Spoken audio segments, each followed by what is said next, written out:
Place à l'imaginaire, place à l'histoire. Dans ce pays plus près du ciel que nulle part ailleurs, dans ce beau pays de montagne, brille le soleil de fin septembre. C'est bientôt la fête des vendanges. Au village, Bernadette, dans sa boutique de chaussures, le soulier de satin, rêve en faisant sa vitrine d'automne. Plus haut, sur le chemin des coteaux, des enfants jouent à cache-cache dans cet été qui va bientôt disparaître. Soudain, au milieu des vignes, ils aperçoivent un homme, vêtu en marin, casquette, ciré, pull boutonné sur le côté, pantalon, nu-pied. Il s'approche de lui, il est perdu, comme muet. Les gamins décident de l'emmener au village.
Les enfants les font entrer chez Bernadette.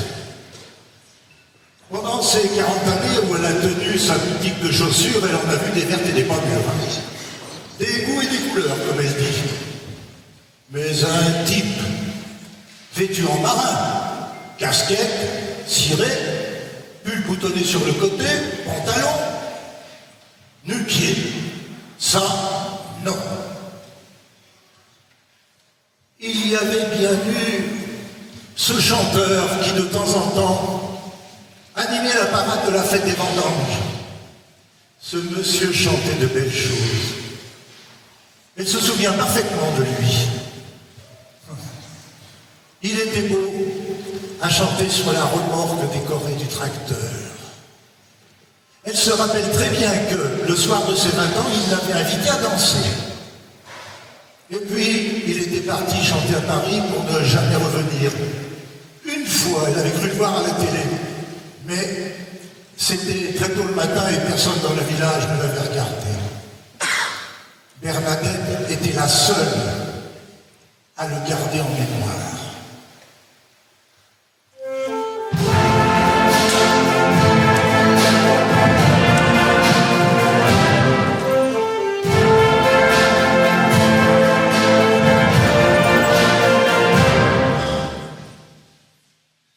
La première fois que je t'ai croisé, mon petit cœur s'est affolé. Tu disais,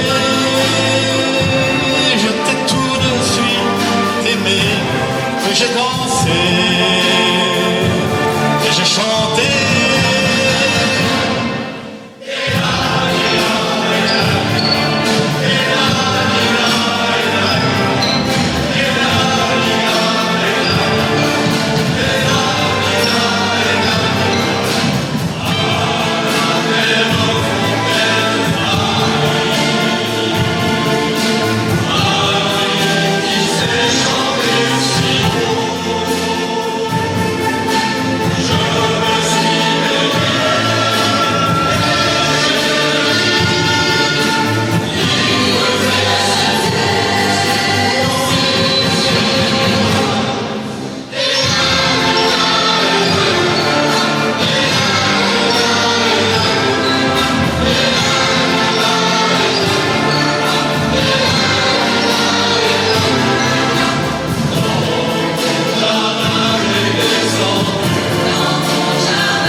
que les enfants s'envolent comme une volée de moineaux, laissant l'inconnu au bon soin de Bernadette, l'homme fait le tour de la boutique avec admiration et s'assoit confortablement dans le fauteuil réservé aux clients.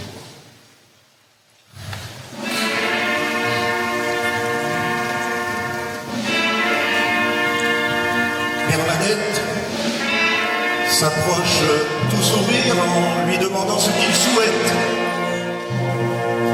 Il répond qu'il veut d'abord savoir où il se trouve, car cette nuit, il s'est perdu à cause d'un ciel opaque. La brume s'était répandue comme un fantôme du passé. Il lui avait été impossible de se diriger, et donc, par prudence, il avait vogué lentement, afin de ne pas échouer son âme, ce qui est impardonnable à tout être humain. Il en avait côtoyé des naufragés, un bon nombre au cours de sa vie. Et il se demandait si elle n'en était pas une.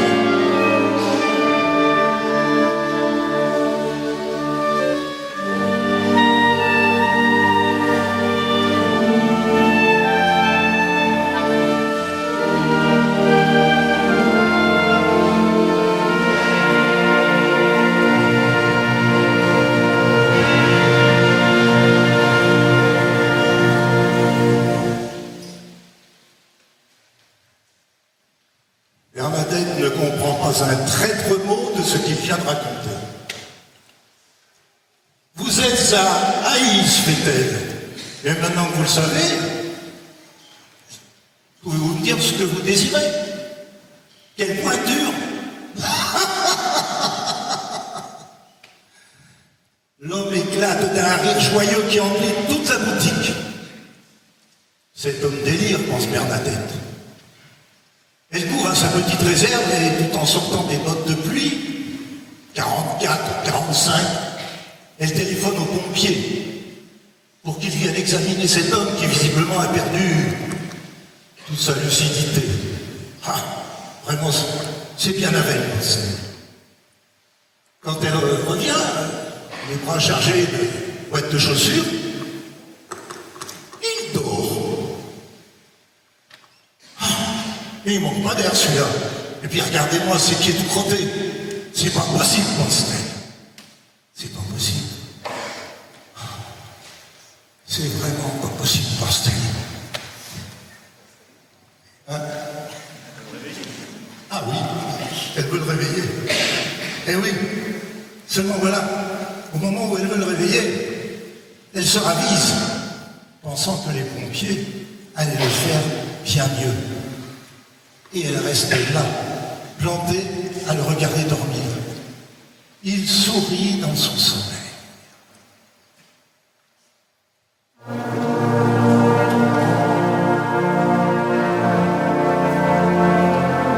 Au bout de 10 minutes, quand les secours arrivent, il trouve Bernadette sur le pas de sa porte en train de pleurnicher.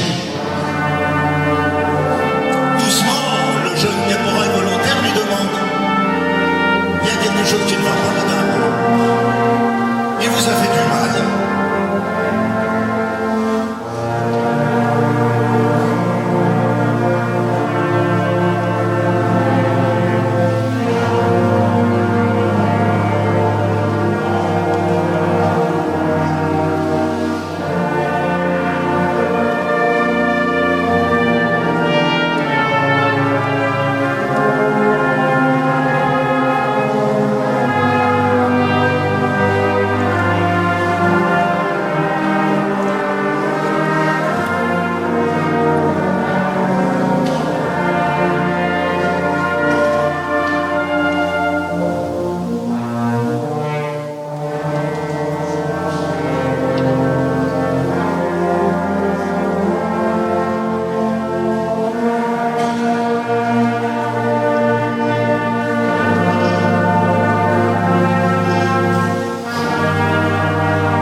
Je ne sais pas. Il a disparu. Après le départ des sapeurs-pompiers, Bernadette ferme sa boutique et court se réfugier à l'étage dans sa chambre.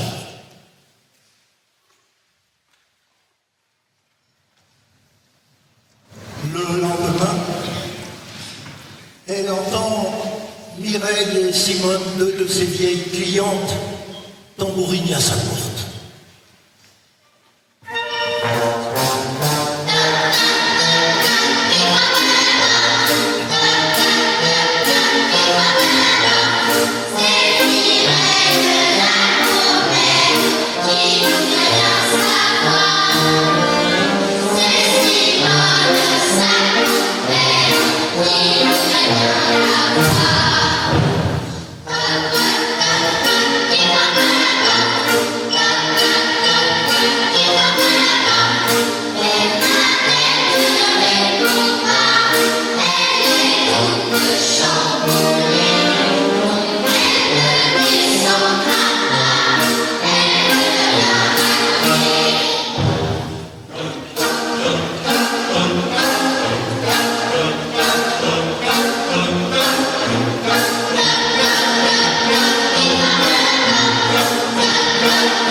Mais Bernadette attend patiemment que les deux curieuses se découragent.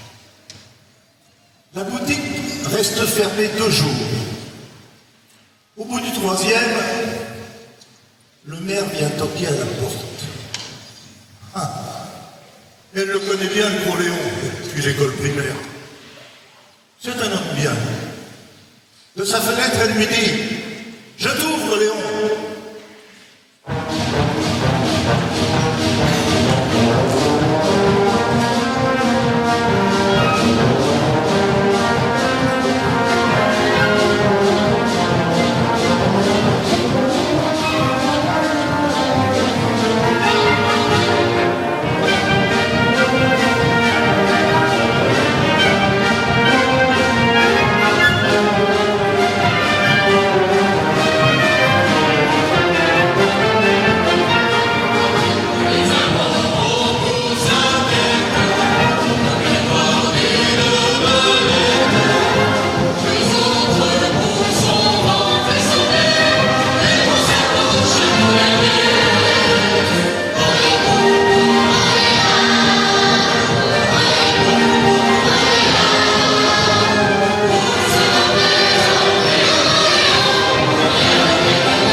s'il le boit quelque chose.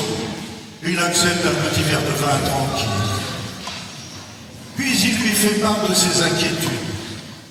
Mais elle va très bien, c'est juste qu'après la venue de cet inconnu, elle s'est sentie très fatiguée. Il veut savoir s'il lui a fait du mal, volé, menacé. Oh non.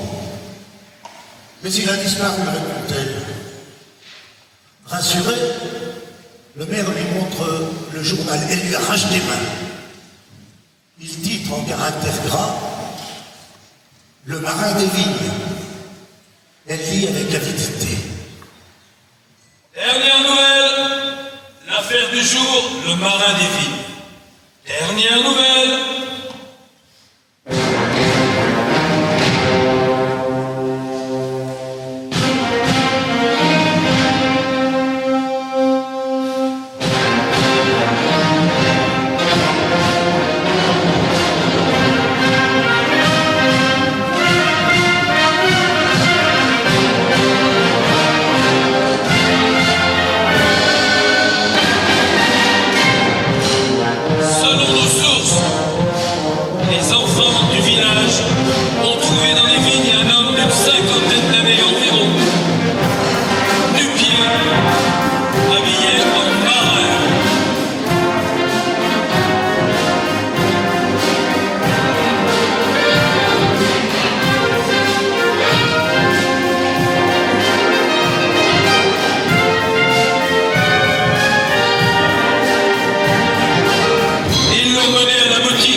De toute la communauté.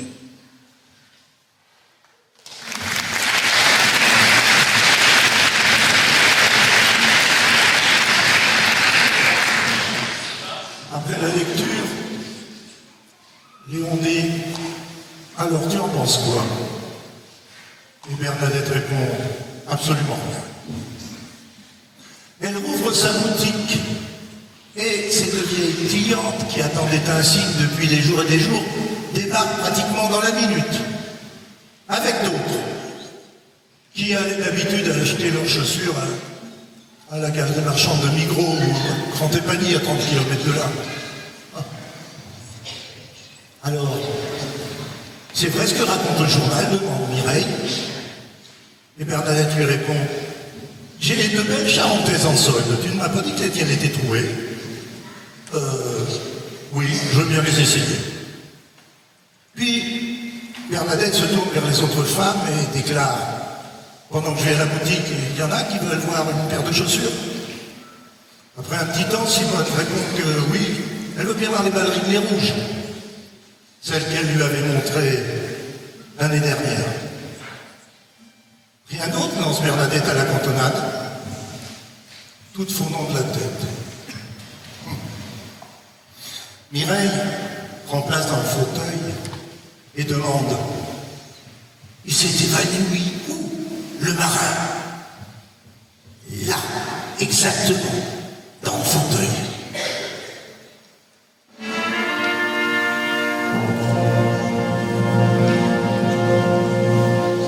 Ah, fait-elle gênée. Et avant, il a fait quoi? Elles te vont bien, les Charentaises. Marche pour voir si tu te sens bien dedans.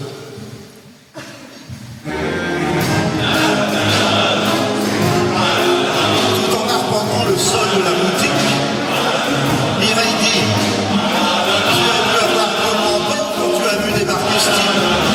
Moi, à ta place, j'aurais crié. Ou alors, tu as été tellement terrorisé que aucun mot n'a pu sortir de ta bouche.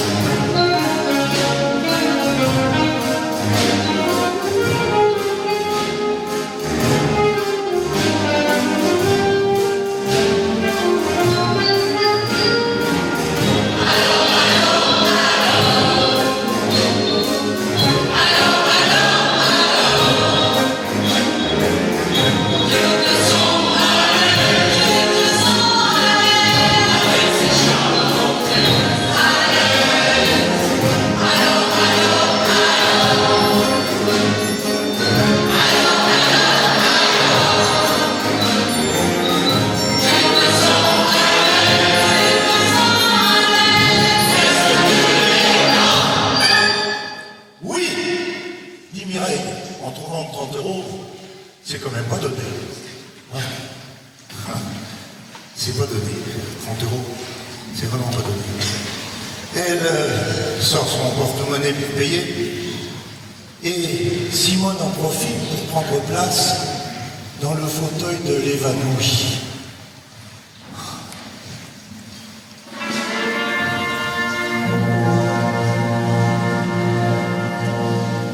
À moi, dit-elle avec un certain plaisir.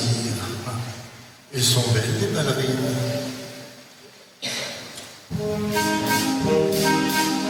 Mais, raconte-moi, des secours, quand ils sont arrivés, ils t'ont trouvé en pleurs. Il t'a fait du mal?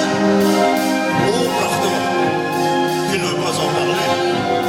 Quand même, c'est un beau salon, ma pauvre. Pourquoi toi?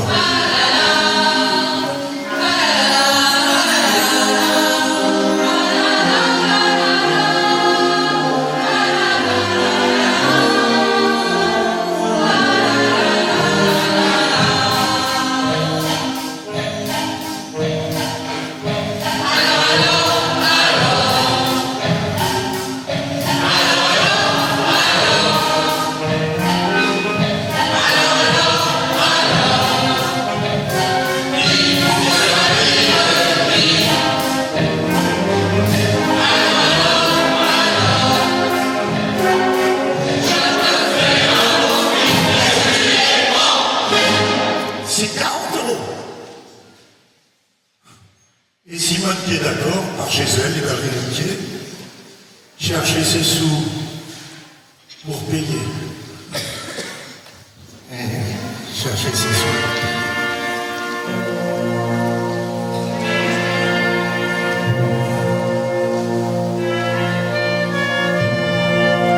Mais Bernadette ne se sent pas bien.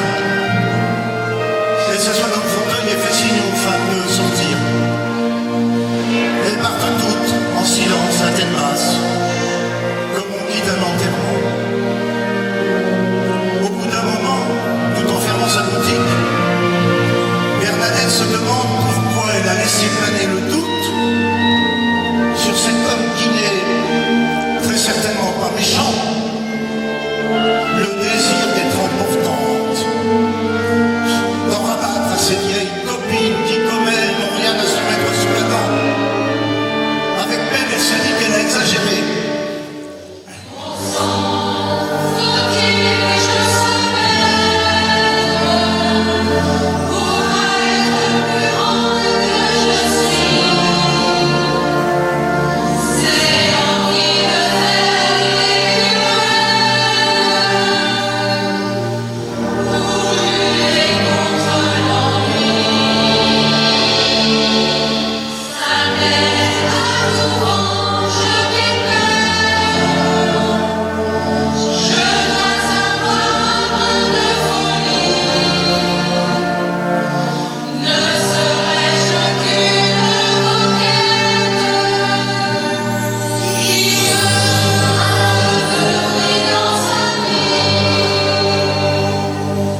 Le lendemain, vers 2 heures, sous le regard de ses 2 vieilles copines qui épiaient les mouvements de sa maison, elle prend le car pour l'hôpital des Grands Prés, avec sous le bras un carton contenant une paire de bottes.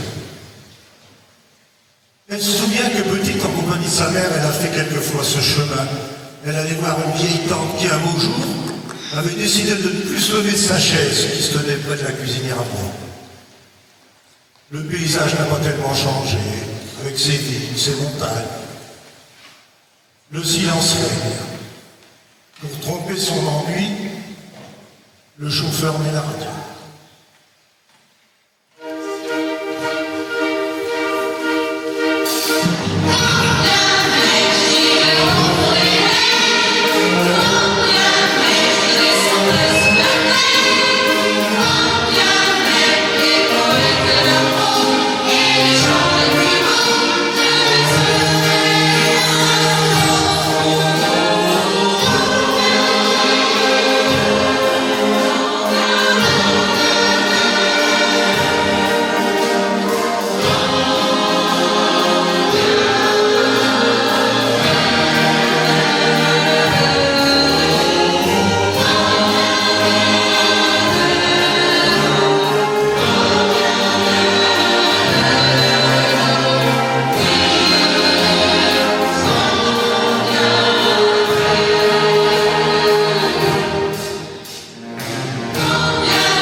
Des Grands Prés, on lui refuse de voir le marin des vignes. D'abord, qui est-ce? Et puis, est-elle de la famille? Non. Alors, découragée, Bernadette repart. Mais, en passant près de la haute grille qui ferme la cour, elle le voit qui marche comme un fauve en cage. Doucement, elle l'appelle. Il l'aperçoit, curieux, il s'approche, il s'exclame. Oh, mais c'est la dame du soulier de Satan. De Satan, rectifie promptement Bernadette. Ah, voici du rire avec ça. Bernadette hausse ses épaules. À travers les barreaux de la grille, elle lui glisse le carton qu'elle avait sous le bras. Il l'ouvre et découvre les bottes. Je vais vous dire, lui dit-il, vous pouvez vous les garder.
s'aperçoit qu'elle a oublié de reprendre les bottes.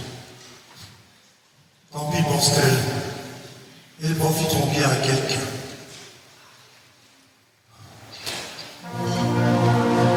En rentrant,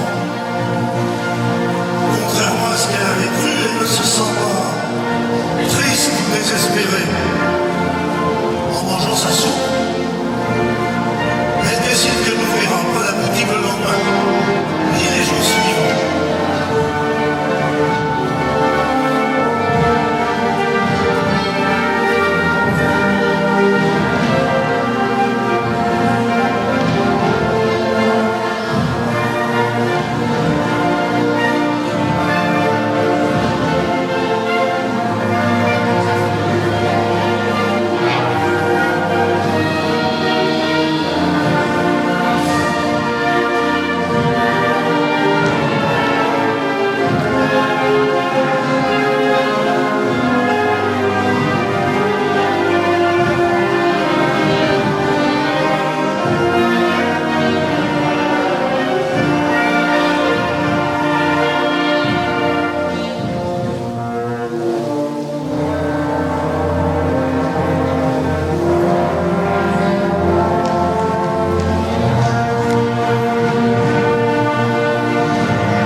Le lendemain, un peu pomponné, bien habillé, Bernadette reprend le car pour l'hôpital. Elle est bien décidée à le retrouver. Elle se rend directement à la grille, il est là. Elle l'appelle et lui demande s'il veut bien l'accompagner jusqu'à sa loge, une éternité qu'elle lui a pas acceptée. Il accepte, mais comment sortir? Il faut faire en douce. Et il doit être de retour à 18h15 précise. Le repas a lieu à 18h30, personne ne doit s'apercevoir de sa disparition. Bernadette éprouve une joie intense pendant le trajet. Tout lui semble beau, neuf, facile. Quand ils arrivent sur la place, elle choisit le meilleur restaurant, le Fossile, et veut absolument une table près de la fenêtre. Elle aime l'ambiance feutrée, la nappe en tissu, les verres, les couverts, l'assiette de gire, les tapisseries murales, le vieux buffet en éclate qui sert de dessert. C'est Bernadette qui commande. Elle choisit une fondue, une vraie fondue.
dans le parc du château des rues de la Salle. À 18h15 précise, le marin des vignes se glisse entre les barreaux de la cour de l'hôpital. Lorsqu'elle arrive à l'arrêt du bus, une mère et sa fille sont assises sur le banc. La gamine laisse sa place à Bernadette en lui disant « Tu sais, aujourd'hui, j'ai appelé le chanson. » C'est très bien, dit Bernadette. Et la petite fille chante.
Le soir, quand elle va glisser la clé dans sa porte d'entrée, Mireille et Simone l'interpellent.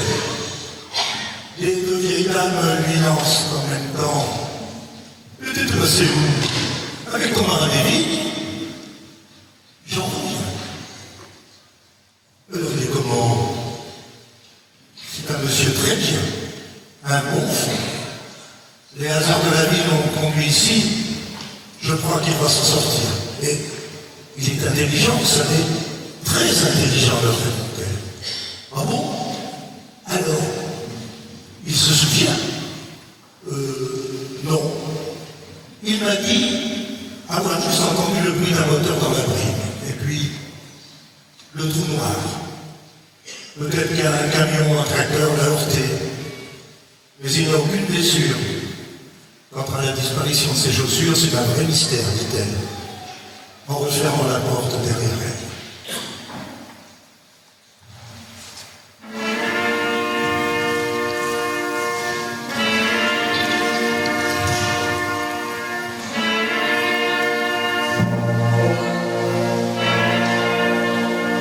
Le manège s'est sorti durant toute la semaine. Jusqu'au jeudi, le plateau de Solaison n'a pas demandé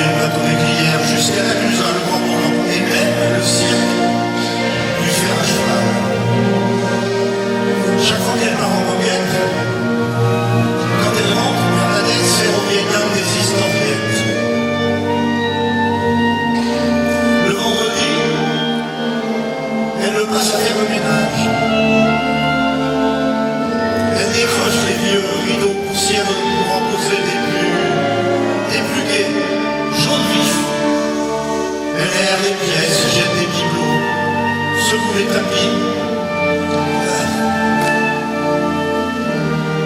Elle secoue son chiffon par la fenêtre.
Mireille et Simone trouvent cela amusant. Et puis, dans la soirée, on tombe à la porte.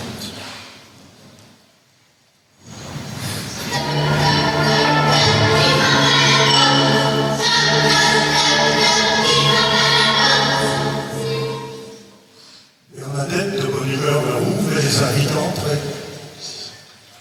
Les deux vieilles dames, tout en buvant leur petit vin pétillant pour juste quelques minutes, regardent les changements opérés et s'exclament plusieurs fois devant le coup de fouet qu'elle a su donner à son intérieur. C'est vrai, c'est comme un air de printemps éternel qui est entré dans la maison plongée depuis toujours dans la pénombre. Mireille se remplit la gorge et dit en rougissant « Ton manège du ménage, il nous a amusés au début. Et puis on s'est inquiété. » « Ah bon? Et pourquoi demande Bernadette? » Mireille avoue. murmure quelques mots inintelligibles et c'est Simone qui se lance. Il faudrait tout clair, Bernadette. Ton marin des vies, on sait qu'il n'existe pas. C'est des histoires que tu racontes. Tu l'as rêvé dans ta boutique. Mais il ne faudrait pas que tu y crois dur comme fer, parce que deux, on a peur que tu perdes la boule. Oh, pauvre fille, mais de quoi je me mêle? Vous ne vous rappelez pas? Votre cœur n'a pas de mémoire? Il existe bien. Je le vois tous les jours, c'est moi qui vais faire venir en pensant à lui. Vous êtes jalouse. Jalouse. Vous savez où est la porte? Mireille et Simone sortent de nous.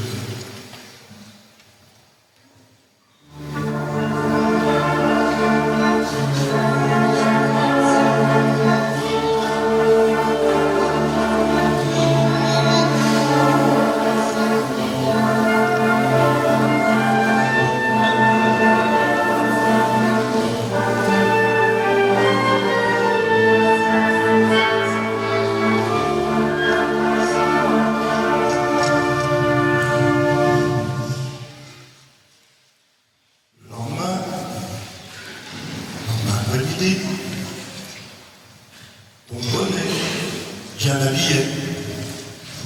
Bernadette sort de chez elle. Ses deux copines sont là, plantées sur le trottoir. Elles ont dans l'idée de lui faire des excuses. En les regardant, Bernadette leur dit: vous pouvez toujours courir.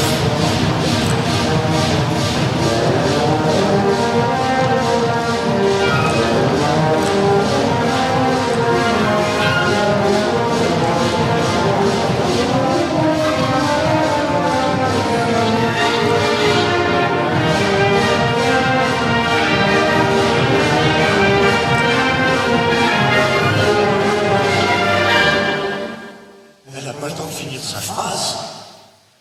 Elle voit au bout de la rue le gros Léon, entouré de tout le conseil municipal, qui ouvre la parade de la fête des vendanges. Et derrière le vieux breton, le tracteur. Et derrière le tracteur, la remorque. Et sur la remorque décorée, avec sa casquette, son ciré jaune, son pull boutonné sur le côté, son pantalon bleu marine, avec au pied les bottes de Bernadette. Le marin des vies. Bernadette est aux anges. Mireille et Simone éperdues n'en croient pas leurs yeux et leurs oreilles. Musique!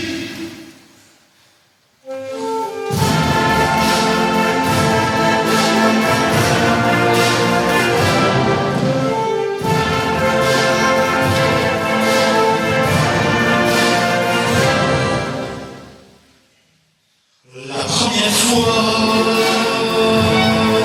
que je t'ai croisé, mon petit cœur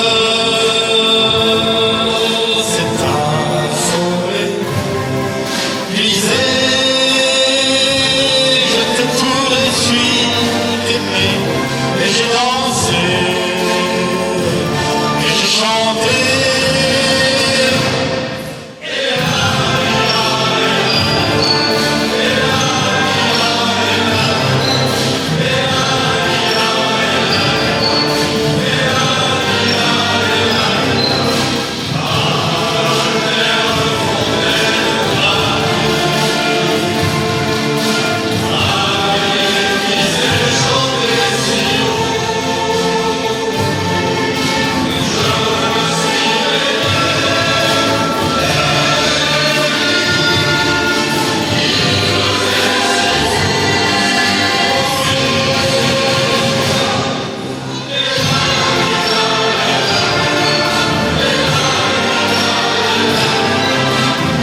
ma petite vie pour l'instant.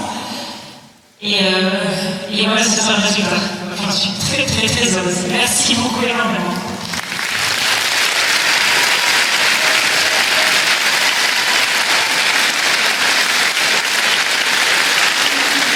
Pour ce projet, donc, il a débuté il y a un peu plus d'un an, parce qu'il y a un an, on était en haut du moule. Les 200 ans de l'harmonie a commencé. Ouais, vous pouvez vous asseoir, je vais prendre le temps. L'harmonie, le bicentenaire a commencé en haut du moule, la petite montagne qu'il faut quand même 1 heure de temps pour monter. Les musiciens m'ont haï ce jour-là, mais une fois le concert avec une vue magnifique, ils étaient tous contents en tout cas. Et je leur ai dit à la fin de ce concert que dans un an, on avait un gros projet. Ils m'ont dit, ouais Steph, des idées un peu à la moi. Et le gros projet s'est monté petit à petit. Donc parmi ce projet, j'ai besoin d'énormément de monde que je vais vous présenter ce soir. Donc je vais vous demander de vous lever au fur et à mesure que je vous appelle. On a eu, alors je vais prendre ma petite liste. On a eu les choristes du Chœur Colibri, qui sont dirigés par Saïda. Le petit choriste Colibri, levez-vous, vous levez la main.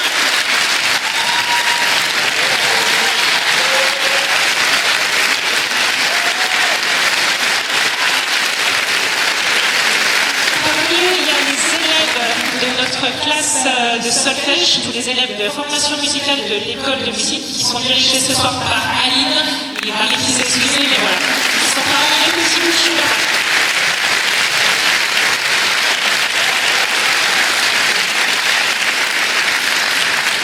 À côté, ils ont fait 2 choses ce soir. Ils ont chanté et joué. C'est notre Anglais Junior. Bravo à vous.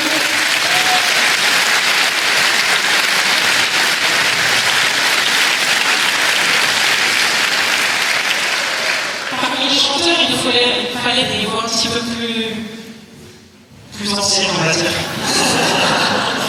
Mais je les aime fort. Parmi les voix anciennes, alors, on a 2 formations de chorale ce soir. On a la chorale de Saint-Pierre-en-Faucigny, les voix du cœur. Dirigée par Marcel. Merci beaucoup.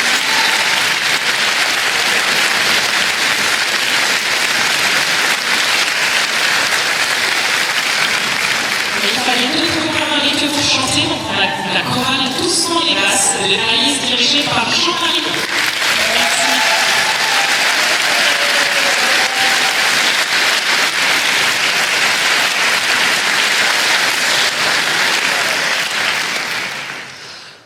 Ensuite, il y a des tout jeunes musiciens qui sont parmi nous. Je pense que c'est leur premier gros concert. C'est les élèves de l'orchestre à l'école du Beau-Jolivet.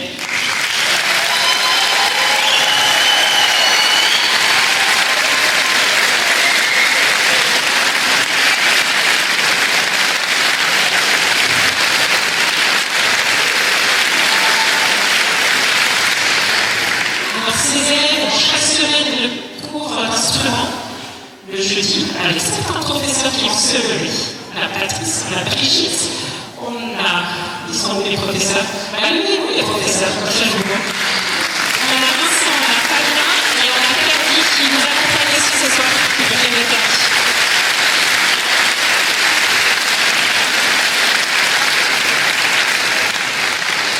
Ensuite, on avait aussi besoin d'enfants, un petit peu en musiciens.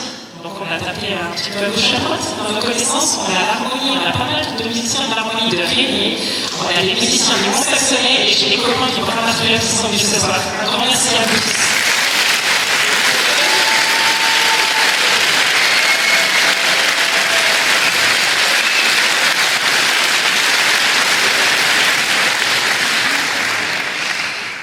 Et puis c'est quand même les 200 ans de l'harmonie. Ceux que je supporte, je peux dire dans ce sens-là, mais je supporte tous les vendredis soirs. De 20h30, bon, j'arrive à 21h30, j'ai un peu de retard. Les musiciens de l'harmonie de Bonneville, donc tous les vendredis soirs à la répétition. Donc si un concert comme ça vous a plu, vous avez envie d'écouter la musique, c'est avec grand plaisir qu'on vous accueille dans notre école de musique. Et à la fin, on fait des chouettes projets. Donc tous les vendredis soirs, je les supporte pendant 1 heure de temps la musique et 3 heures de temps pour l'after musique. Ça, c'est un petit détail, c'est très important pour les after musique. Et ça donne des projets comme ceci. Donc un grand merci aux musiciens de l'harmonie de Bonneville.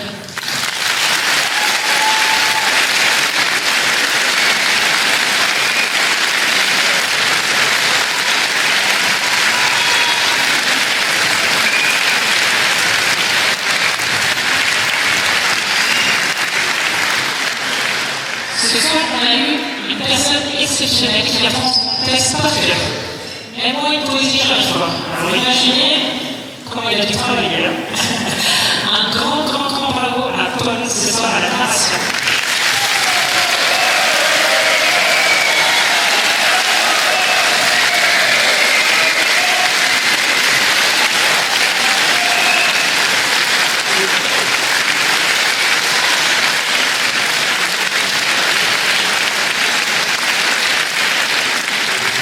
Je voudrais dire que j'ai passé des moments exceptionnels, beaucoup, mais exceptionnels au milieu de tous ces gens-là.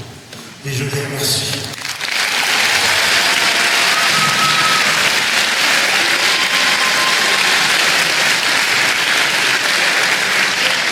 Après, parmi ces gens musiciens, j'en ai que je côtoie peu régulièrement.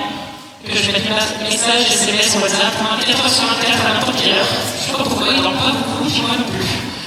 Et donc c'est les membres du comité que je vais demander de se lever parce qu'on a fait du boulot et énormément cette semaine, je dois remercier Bachar assez. On a Manu, on a Caro, on a Béral, on a Fini, et on a Sophie. Un grand merci à eux.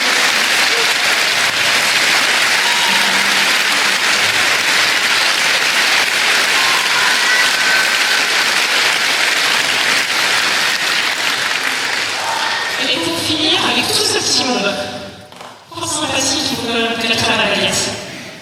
Moi, je suis désolée ici, quand même. Parce qu'après, j'ai encore le mercredi, on ne pas sur les doigts. Mais donc, c'est une personne exceptionnelle qui a su nous manager, nous coacher, nous serrer la vis en valeur. Pas trop encore, ça va, on s'en sort bien. Mais je voudrais un grand bravo pour notre chef d'orchestre, Baptiste Berlin.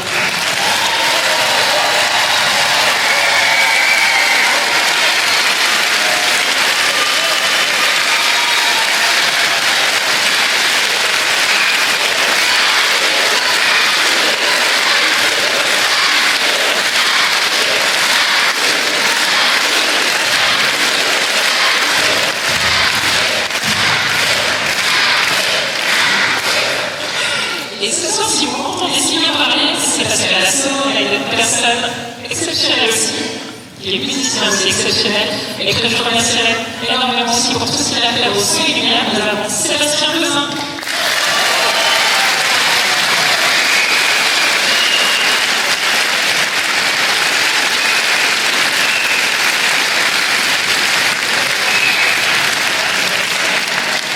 Et j'ai encore une personne, et après je crois qu'on est pas mal. Au caméraman. Je ne sais pas où il est caché, mais caméraman, un grand merci à Franck pour tout ce qui est caméra. Merci. Et à vous, j'en ai encore oublié. Je ne vais pas les oublier, mais avant tout, les communes qui nous soutiennent, Bonnie et Isbouger, un grand merci à vous pour la mise à disposition de la salle et toutes les aides que vous nous fournissez en vie. Merci beaucoup.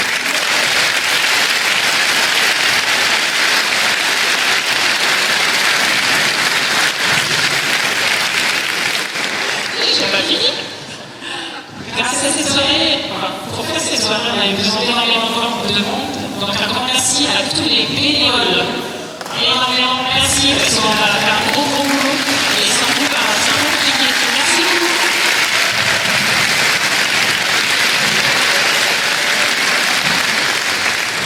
Et c'est pas fini. Sur le petit programme que vous avez, les petites chansons à la fin. Et je crois qu'on va faire un bis et j'ai envie de vous entendre chanter, donc n'hésitez pas à lire le petit programme à la fin de la petite chanson. Un petit bis et je vous souhaite à toutes et à tous une excellente soirée. Merci beaucoup.